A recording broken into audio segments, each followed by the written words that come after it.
श्वेता झा, स्वागत है आप सभी का न्यूज पथ पे।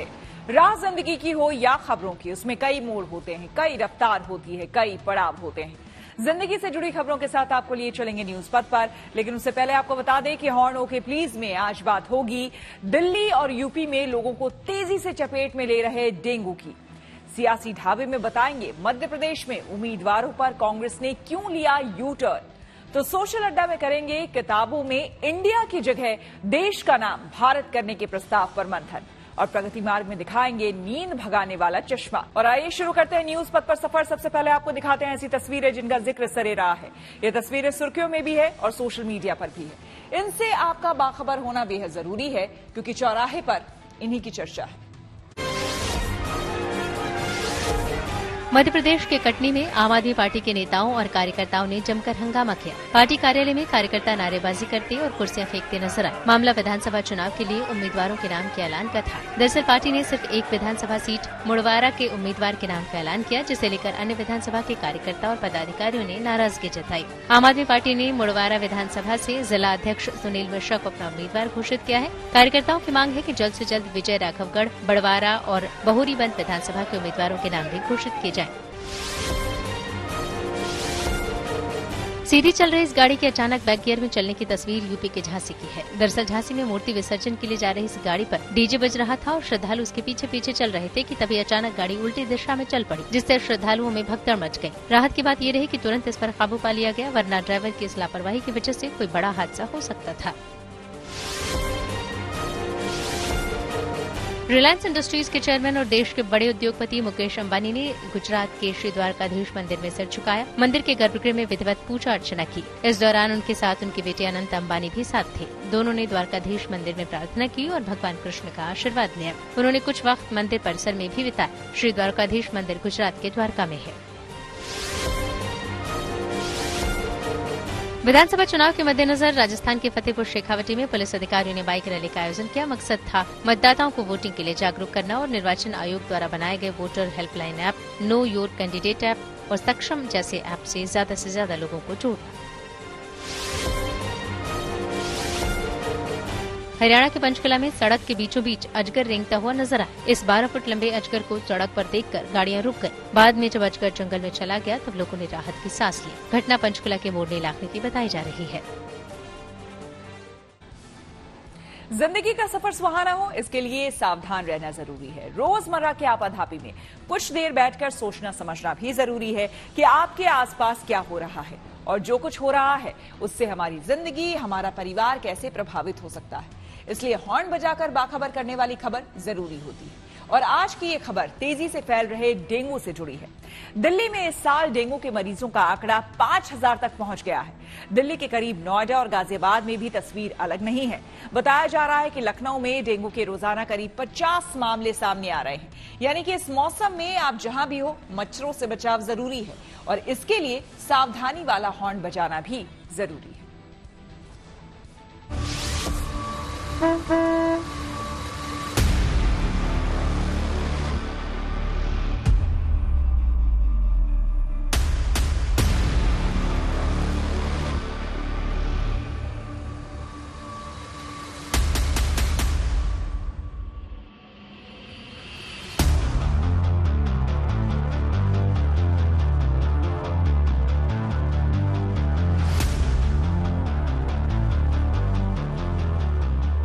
दिल्ली के एक प्राइवेट अस्पताल की तस्वीरें ये बताने के लिए काफी हैं कि यहाँ डेंगू का कहर कैसा है। तकरीबन हर बेड पर डेंगू के मरीज हैं। मरीजों में ज्यादातर बच्चे या बुजुर्ग हैं। रिकॉर्ड के मुताबिक इस अस्पताल में आने वाला हर दूसरा या तीसरा मरीज डेंगू का है।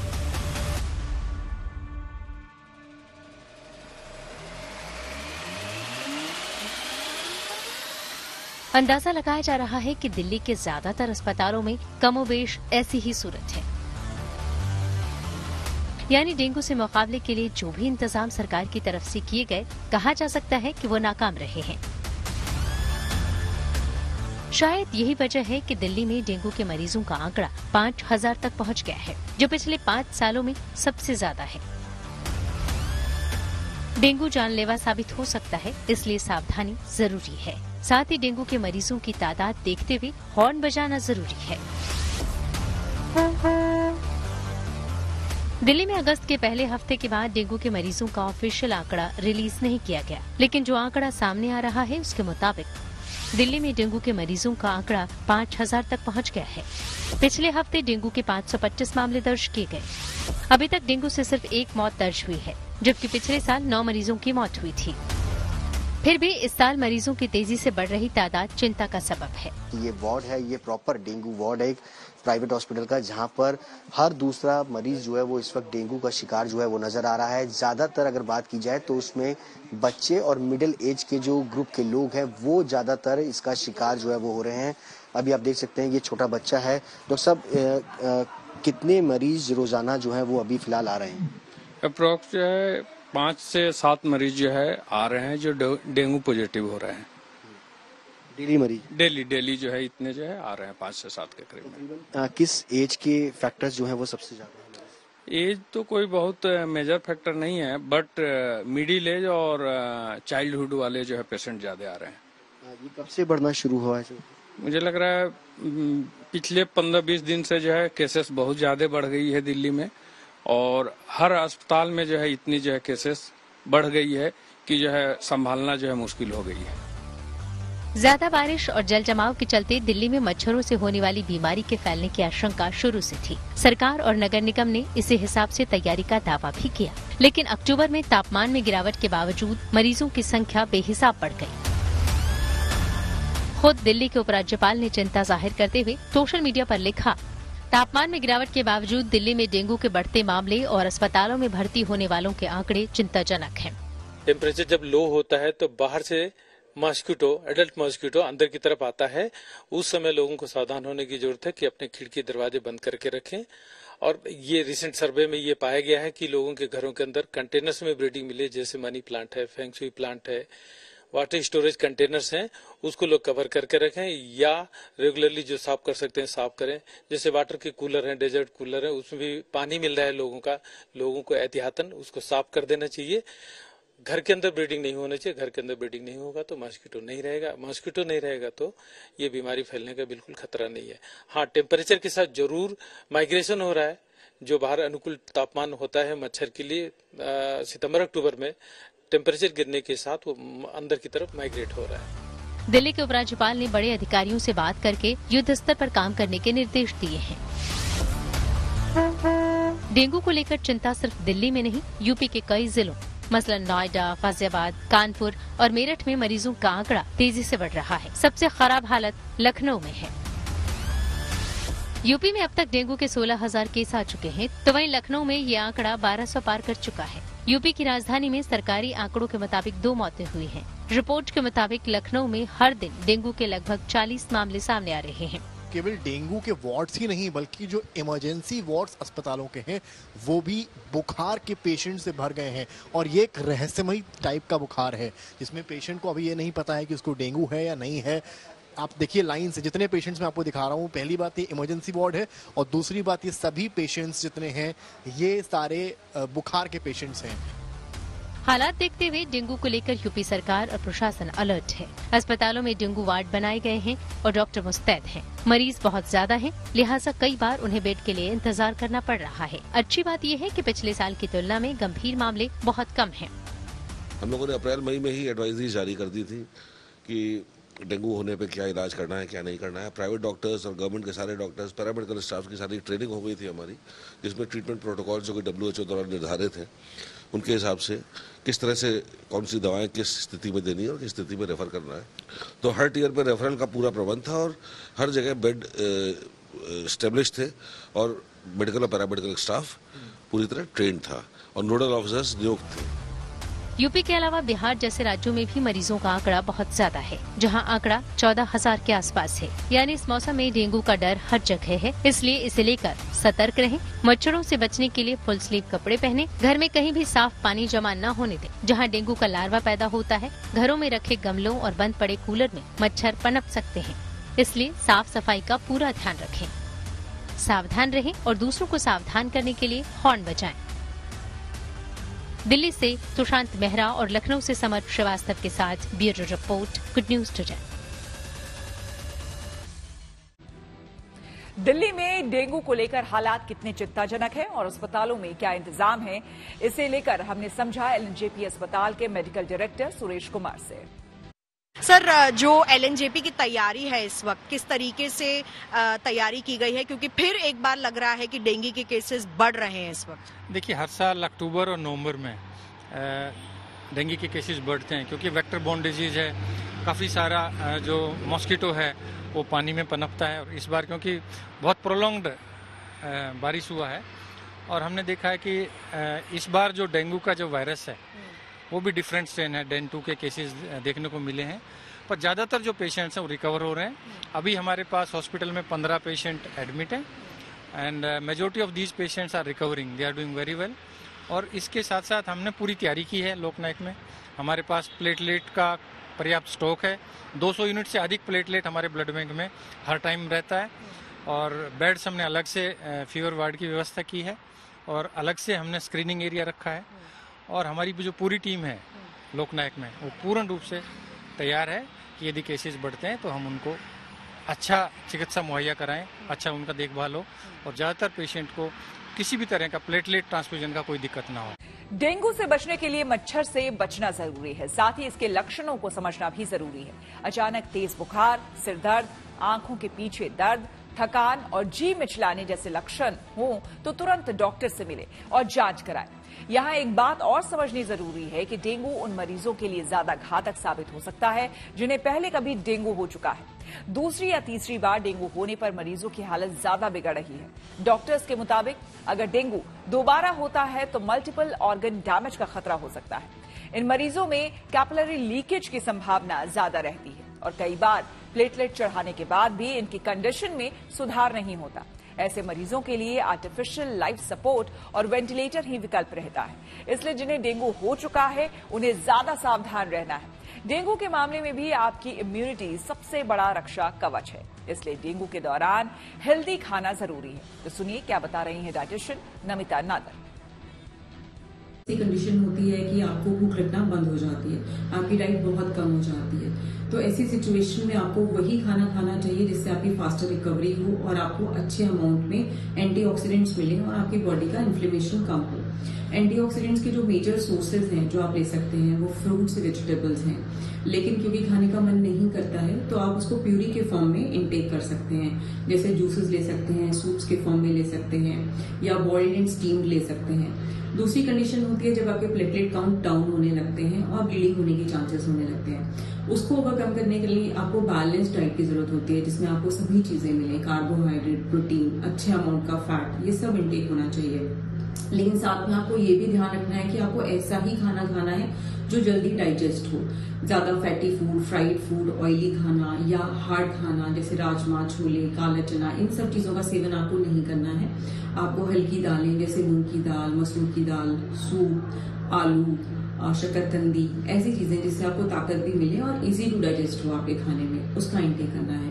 एंटीऑक्सीडेंट्स के लिए आप वेजिटेबल जूस बना सकते हैं जिसमें विटामिन सी भी रहे, जैसे आंवला है, स्पिनच है, बीटरूट है, पालक है, इसका इंटेक आप कर सकते हैं। आगे है धन बाजार, जहां शेयर बाजार से लेकर कारोबार तक की सभी अहम खबरें होती हैं और इसका सीधा रिश्ता आपकी आमदनी आपकी जेब से होता है। तो तेज रफ्तार खबरों के बीच ये जरूरी खबरें छूट न जाए, इसलिए सीधे आपको लिए चलते हैं धन बाजार। शेयर बाजार में गिरावट का सिलसिला जारी है। सेंसेक्स 523 अंक फिसलकर 64,049 पर बंद हुआ। इसके साथ ही निफ्टी भी 160 अंक गिरकर 19,122 पर बंद हुई। इस दौरान लगभग सभी सेक्टरों के शेयरों में गिरावट देखी गई। दिल्ली सराफा बाजार में सोने के भाव में तेजी देखी गई। सोना 50 रुपए महंगा हो गया और दिल्ली में अब 10 ग्राम सोने की कीमत 61,700 रुपए हो गई। हालांकि चांदी का भाव स्थिर रहा। चांदी अब भी 74,500 रुपए प्रति किलो पर है। Car maker company Maruti Suzuki ने अपनी कार स्विफ्ट न्यू जनरेशन की पहली झलक बाजार में पेश की। जापान ऑटो शो में कंपनी ने इस नई कार के नए लुक, टेक्नोलॉजी और फीचर को अनवील किया। माना जा रहा है कि ये नई कार अभी कॉन्सेप्ट फॉर्म में है, लेकिन कंपनी जल्द ही इस कार का प्रोडक्शन भी शुरू कर देगी। और खबरों के एक्सप्रेसवे से आगे रुक करते हैं सियासी ढाबे का, जहां आज की सबसे दिलचस्प खबर मौजूद है। मध्य प्रदेश में टिकट बंटवारे के बाद की तनातनी खत्म होने का नाम नहीं ले रही। वैसे तो घमासान बीजेपी में भी है, लेकिन कांग्रेस में हालात ऐसे हुए हैं कि पार्टी को एक बार फिर टिकट बदलने पड़े। इस तरह कुल 7 सीटों पर उम्मीदवार बदले गए। लेकिन क्या इसके बाद घमासान थम जाएगा? ये लाख टके का सवाल है।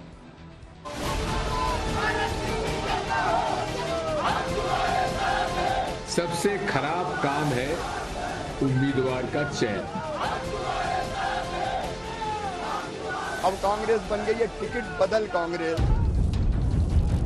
चुनावी मुकाबले में जीत हार तो बात की बात है। पहले तो टिकट बंटवारे पर ही कांग्रेस में घमासान है। कोई टिकट मार गया, कोई बाजी हार गया। लेकिन जिनके टिकट कट गए उनमें से कुछ नेता डट गए।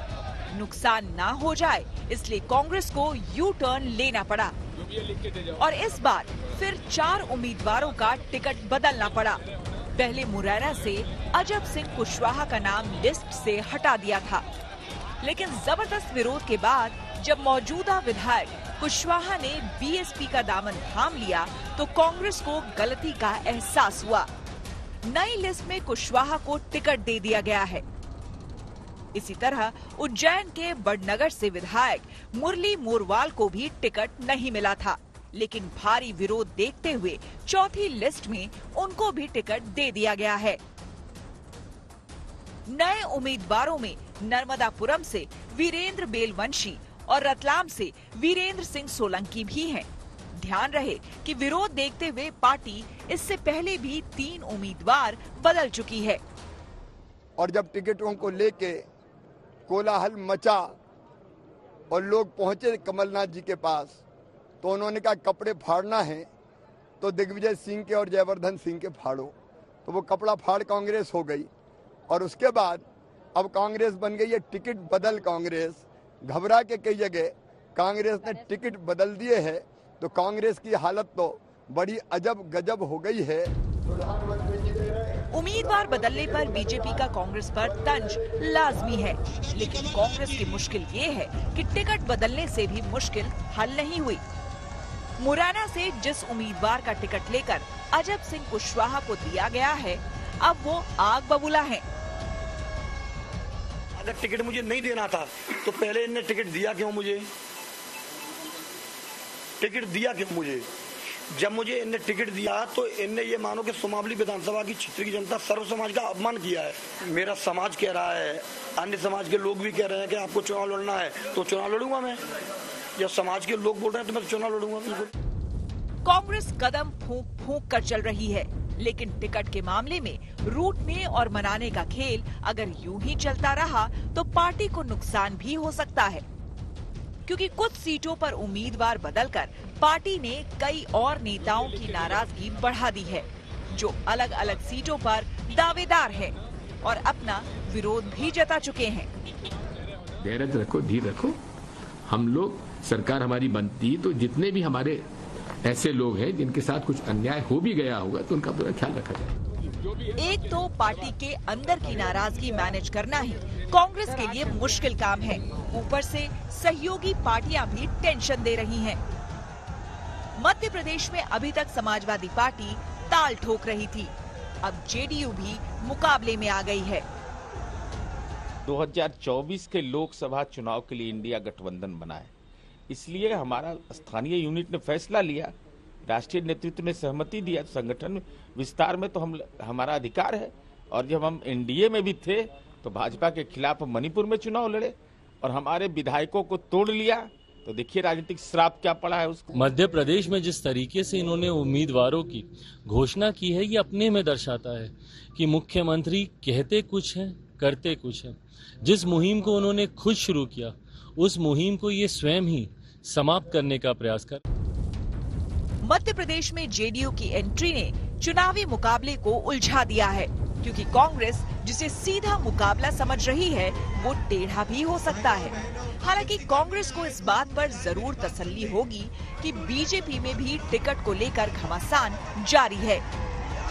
5वीं लिस्ट में बीजेपी ने 29 मौजूदा विधायक और 3 मंत्रियों का पत्ता काट दिया, जिसके बाद विरोध के सुर तेज हो गए, यहाँ तक कि बगावत का ऐलान हो गया। विश्वासघात अगर कोई किसी के साथ करना चाहे तो हम बच भी नहीं सकते।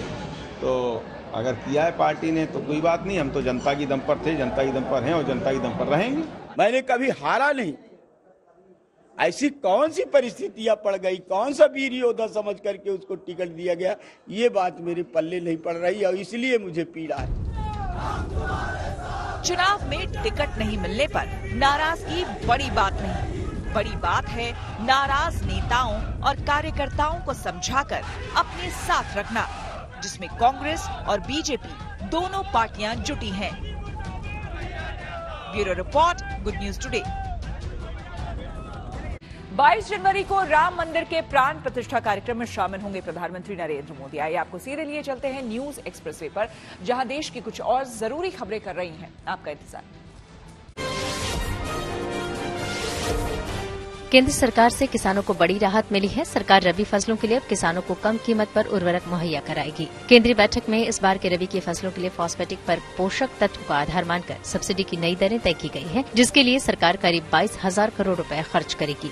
कैबिनेट के फैसलों की जानकारी देते हुए केंद्रीय मंत्री अनुराग ठाकुर ने कहा कि अंतर्राष्ट्रीय बाजार में खाद की बढ़ी कीमतों के बावजूद सरकार ने यूरिया के दाम नहीं बढ़ाए हैं। यहाँ किसानों को पहले की ही तरह 1,350 रुपए प्रति बोरी की दर से डीएपी मिलती रहेगी। पीएम मोदी राम मंदिर के प्राण प्रतिष्ठा के कार्यक्रम में 22 जनवरी को शामिल होंगे। इसे लेकर राम जन्मभूमि तीर्थ ट्रस्ट के सदस्यों ने पीएम मोदी से मुलाकात की और उन्हें कार्यक्रम में शामिल होने का निमंत्रण दिया, जिसे पीएम मोदी ने स्वीकार कर लिया। पीएम मोदी ने खुद ट्वीट कर इस बात की जानकारी दी और इस आमंत्रण पर खुशी जताई और लिखा कि वो खुद को बहुत धन्य महसूस कर रहे हैं कि वो अपने जीवन काल में इस ऐतिहासिक अवसर के साक्षी बनेंगे। हमने उन्हें अयोध्या 22 जनवरी 2024 को पधार कर नए बन रहे मंदिर के गर्भगृह में भगवान राम के नूतन विग्रह की प्राण प्रतिष्ठा अपने करकमलों से करने का निवेदन किया। प्रसन्नता की बात है, प्रधानमंत्री जी ने हमारा निवेदन स्वीकार किया। वे प्राण प्रतिष्ठा के अवसर पर अयोध्या में उपस्थित रहेंगे। प्राण प्रतिष्ठा 22 जनवरी 2024 ये अब निश्चित हो गई। प्रदूषण के खतरों से निपटने के लिए दिल्ली सरकार लगातार कोशिशों में जुटी है। इसी कड़ी में अब कल यानी गुरुवार से दिल्ली के आईटीओ से red light on engine of अभियान की शुरुआत की जाएगी। वहीं 3 नवंबर को 2000 इको क्लब के जरिए स्कूलों में बच्चों के बीच जागरूकता अभियान चलाया जाएगा। फिल्म अभिनेता राजकुमार राव को चुनाव आयोग ने अपना नेशनल आइकन बनाया है। नेशनल आइकन वोटिंग को लेकर लोगों को जागरूक करते हैं। उनकी कोशिश वोटिंग प्रतिशत बढ़ाने की होती है। रुक करते हैं प्रगति मार्ग का, जहां ऐसी खबरें हैं जो कि देश की तरक्की, प्रगति और लोगों की काबिलियत दिखाती है। कर्नाटक के हुबली में एक हाई स्कूल की छात्रा ने एक ऐसा चश्मा बनाया है जो आपको अनचाही नींद से छुटकारा दिलाएगा। मतलब अगर ड्राइविंग करते हुए या फिर पढ़ाई करते हुए आपको नींद आ रही है तो आप इस चश्मे को पहनकर अपनी नींद भगा सकते हैं। हालांकि हुबली की राबिया फारूकी का मकसद इस चश्मे के जरिए सड़क दुर्घटनाओं पर लगाम लगाने का है।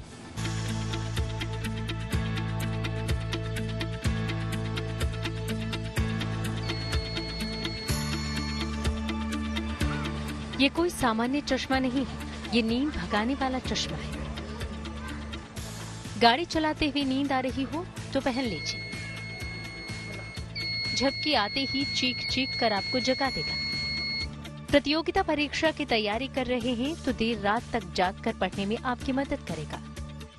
पलक झपकी तो शोर मचाकर आपकी नींद उड़ा देगा। रात को पहरेदारी करने वाले सुरक्षा कर्मियों के लिए भी फायदेमंद है। मतलब नींद से बचना हो तो ये चश्मा पहन लीजिए, आंखों में आती नींद भाग जाएगी।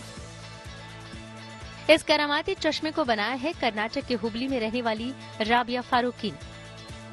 9वीं कक्षा में पढ़ने वाली राबिया के बालमन पर नींद में गाड़ी चलाने की वजह से हुई एक सड़क दुर्घटना ने ऐसी छाप छोड़ी कि उसने इसका समाधान ढूंढने की ठान ली और अब उसे इसमें कामयाबी भी मिल गई है।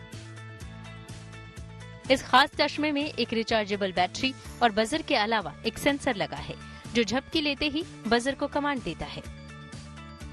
Basically, it is of infrared sensing. The project theme is And whenever the driver feels drowsy or sleepy, he tries to close his eyes. Whenever he closes his eyes, the infrared sensor senses the movement of the eyelids and sends the command to the Arduino. And Arduino is basically to differentiate between blinking and closing the eyes. Like when you close your eyes for 3 seconds and more, it sends the command to the buzzer and the buzzer starts ringing, and most of the accidents can be prevented. Even school students who are preparing for some or the other competitive exams, they can use it. Rabia अपने इस smart चश्मे को दिल्ली के inspire awards में भी प्रदर्शित कर चुकी हैं, जहां उन्हें राष्ट्रीय स्तर के सर्वश्रेष्ठ मॉडल पुरस्कार से सम्मानित भी किया गया।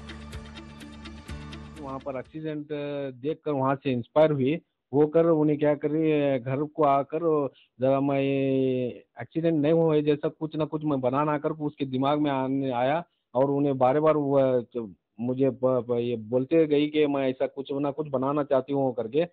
फिर मैं क्या करा, तेरे हाथ से होता है क्या नहीं पता नहीं, फिर भी मैं तू जो जो सामान बोलते हैं मैं लेकर देता हूँ करके मैं लेकर देने के बाद उन्हें बनाई और उसमें कामयाब भी हुई।